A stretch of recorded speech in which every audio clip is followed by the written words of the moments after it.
নববর্ষের অনুষ্ঠান ঘিরে সব ধরনের প্রস্তুতি নেওয়া হয়েছে। এই অনুষ্ঠানে নিরাপত্তাজনিত কোনো সমস্যা হবে না বলে জানিয়েছেন পুলিশের এলিট ফোর্স র্যাপিড অ্যাকশন ব্যাটালিয়নের মহাপরিচালক একেএম শহীদুর রহমান।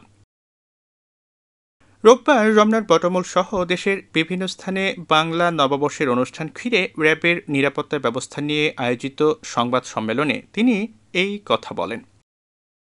এর আগে তিনি রমনা বটমূল এলাকার নিরাপত্তা ব্যবস্থা পরিদর্শন করেন। র্যাব মহাপরিচালক একেএম শহীদুর রহমান বলেন, জেলা, উপজেলা ও গ্রাম পর্যায়েও বাংলা নববর্ষের অনুষ্ঠানের আয়োজন করা হয়। তাই সব জায়গায় র্যাবের নিরাপত্তা বলয় বিস্তৃত করা হবে, যাতে সুন্দরভাবে সব জায়গায় এই অনুষ্ঠানটি করা সম্ভব হয়। নববর্ষ আমাদের জাতীয় জীবনে একটি গুরুত্বপূর্ণ অনুষ্ঠান। প্রতি বছরের মতো এবারও আমরা এই অনুষ্ঠানটি উৎসাহ, উদ্দীপনা, আনন্দঘন পরিবেশে উদযাপন করব। এই জন্য র্যাপিড অ্যাকশন ব্যাটালিয়ন ঢাকা সহ সারা বাংলাদেশে নিরাপত্তামূলক ব্যবস্থা গ্রহণ করেছে। আমাদের মোটরসাইকেল পেট্রোল, গাড়ি পেট্রোল, চেকপোস্ট, অবজারভেশন টাওয়ার এবং আমাদের গোয়েন্দা নজরদারি অব্যাহত আছে।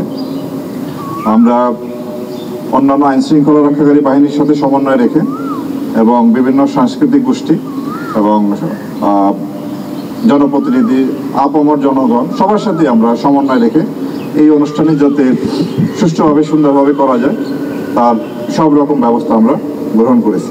এদিন র্যাব ডিজি আরও বলেন, বিগত বছরগুলোর তুলনায় এই বছরের সবগুলো অনুষ্ঠান নিরাপত্তা ও আনন্দ উৎসবের দিক থেকে সুন্দরভাবে সম্পন্ন হয়েছে।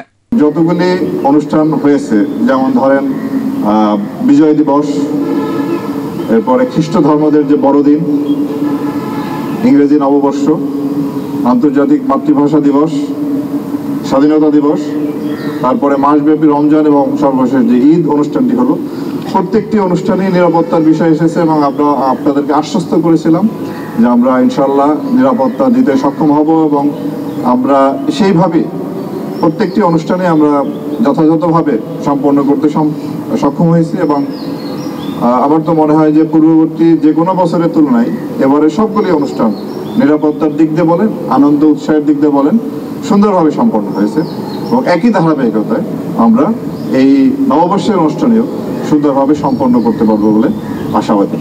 এ সময় এক প্রশ্নের জবাবে র্যাব মহাপরিচালক বলেন, চারুকলায় আগুন দেওয়ার ঘটনার সঙ্গে জড়িতদের বিরুদ্ধে ব্যবস্থা নেওয়া হবে। সেখানে নিরাপত্তার দায়িত্বে যারা ছিলেন তাদের কোনো গাফিলতি থাকলে সেটাও তদন্ত করে ব্যবস্থা নেওয়া হবে।